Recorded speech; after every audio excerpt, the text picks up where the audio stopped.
Ahoj, já jsem Míša z 3D Outdoors a v tomhle videu si povíme, jak zbalit batoh na expedici.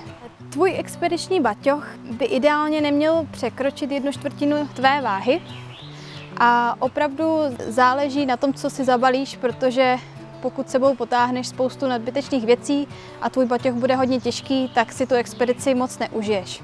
Z toho plyne pravidlo balit jenom to nejnutnější, ale zároveň nezapomínat na to, že je potřeba být připravený na jakékoliv počasí a teploty, které by tě na expedici mohly čekat. Správný batoh na expedici by měl mít dostatečnou podporu pro vaše záda. Měl by mít bederní pás, protože většinu té váhy toho batohu potom neponesete na ramenou, ale na bedrech. Samozřejmostí jsou nastavitelné ramení popruhy a je také užitečné, když má batoh dostatek různých kapes a taky dostatek různých míst, kam se dají uvázat další věci. Co se týče velikosti, tak tento batoh bych si já třeba vzala na dvoudenní expedici a veškerý obsah bude vevnitř toho batohu. Ale stejně tak bych se na dvoudenní putování dokázala zbalit i do menšího batohu, ale tady bych počítala s tím, že spacák, karimatka, všechno si navážu na ten batoh a bude objemnější zvenčí, ale také by se to dalo. Jaký batoh na expedici nebrat? Tak asi něco na tento styl, látkový, nemá žádnou podporu, nic se tam nevejde, nebo podobný typ městského batohu, který se opravdu hodí do města, ale ne do přírody. Co se týče oblečení, je potřeba vybírat rychle snoucí oblečení a také nezapomenout na výhřevné a izolační vrstvy. Určitě nedoporučuji tepláky, džíny, bavlněné trička, zase špatný poměr váhy a výhřevnosti. Pokud v takovémto oblečení zmoknete, tak asi nevyschnete, dokud nedojdete domů a opravdu vám bude zima a nestojí to za to. Takže volit oblečení, které se na putování přírodou hodí. Než všechno uložíme do batohu, tak si věci rozdělíme do takových 3 skupin. Ta první jsou věci, které během dne, během toho putování určitě potřebovat nebudeme. To je například extra teplá bunda, mám tady ručník, který použiju až večer, vařit si taky budu až večeři, takže tady dávám do té hromádky také kartuši a vařič, samozřejmě také jídlo na snídani a na večeři. Přidala jsem tam i náhradní kalhoty, samozřejmě spacák, karimatku a protože já budu spát v houpací síti pod plachtou, tak tam přidávám také houpací síť, náhradní obuv, sandále a jelikož teploty nemají být přes den nějak mrazivé, tak do spodní vrstvy dám taky teplé ponožky na noc a čepici, kdyby náhodou. A všechno jídlo a potřeby na vaření, jak jsem řekla, budu vařit teda až večer. Druhá taková skupinka věcí jsou věci, které určitě během dne potřebovat budu a budu je potřebovat často, anebo věci, které nebudu sice potřebovat tak často, ale když je budu potřebovat, tak hodně rychle. Tam patří například voděodolná bunda, tady i kalhoty, samozřejmě voda, aspoň 2 lahve s vodou. Mám tady i svačinu, to je můj oběd, lékárnička, toaletní potřeby, plachta, kdyby náhodou byla průtaž mračen, můžu si z ní udělat přístřešek. A ještě další přísun energie, čokoláda. To by bylo víceméně k skupince druhé. A ta poslední, 3. skupinka jsou věci, které pravděpodobně potřebovat nebudeme. Takže takový zbytek, co vám zbyde, tak to vyplní ta 3. skupinka. Pro mě je to například náhradní oblečení. Může se stát, že zmoknete a budete ho potřebovat, ale třeba taky ne.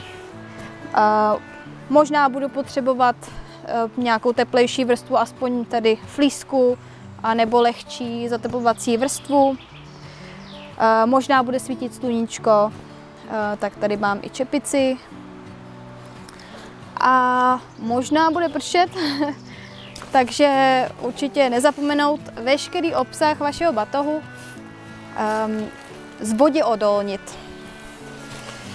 Na to vám poslouží takovéto voděodolné pytlíky, ale samozřejmě také úplně nejjednodušší plastový pytel. Takže já do těch voděodolných speciálních pytlíků si zbalím to náhradní oblečení, kdyby náhodou spršelo, a ty plastové pytle použiju na spacák. Skupinka věcí, které nebudeme potřebovat, bude do spodní části, potom bude druhá skupinka a na vrchu budeme mít věci, které budeme potřebovat často, anebo pokud je potřebujeme, tak rychle, abychom se k ním snadno a rychle dostali. V rámci té skupinky si vždy vyberete ty nejtěžší věci a ty se budete snažit ukládat co nejblíže k zadní části toho batohu, abyste ty těžké věci měli co nejblíže k zádům a ten batoh vás netáhl do zádu. Tak já se do toho teď pustím.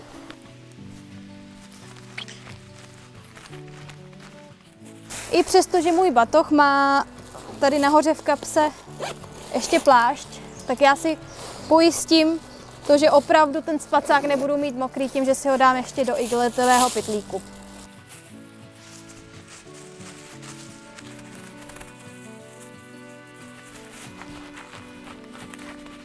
Tak a ukládám nejtěžší věci blíže k zádům.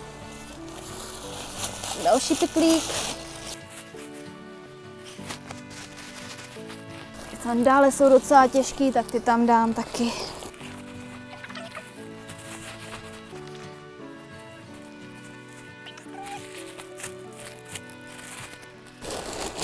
Tak, bunda a kalhoty jsou lehčí, tak ty půjdou zase z této strany.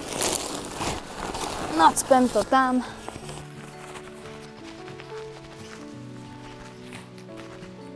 Říkala jsem, že čepici taky přes den nepotřebuju.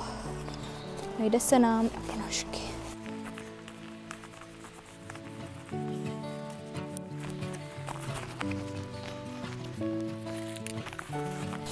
Zase ten kastrůl je trošku těžší, tak si ho dám blíž k zádům.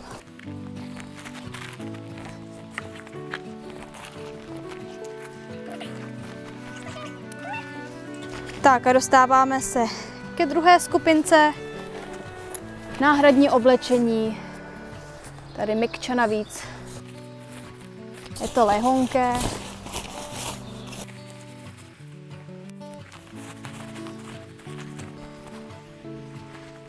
Menší věci, jako je tady můj příbor, čelovka, náhradní baterky nebo ty tyčinky, tak nezapomeňte využít třeba i těch kapes, které jsou docela užitečné. Já si svačinu dám takhle nahoru.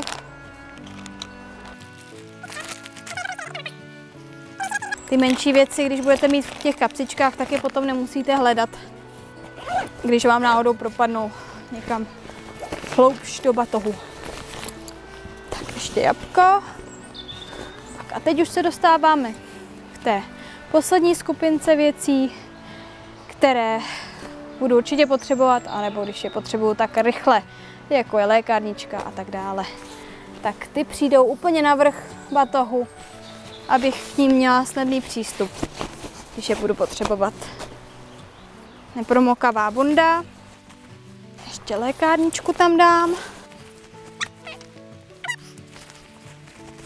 A to stačí, ten zbytek už umístím do kapes. Tenhle ten batoh má docela hezké postranní kapsy, tak se tam pokusím dát tady lahve s vodou. Jedna, na druhou stranu druhou. Tak, mapu, tu si zatím dám do horní kapsy. Toaletní potřeby nechám na vrchu pro případ nouze. Tak a už tam skoro budeme. Tady dotáhneme všechny tkaničky, už to můžeme zadělat. A jak jsem na začátku říkala, že je užitečné mít dostatek popruhů, tak využiju tady popruhu, abych si připla přístřešek.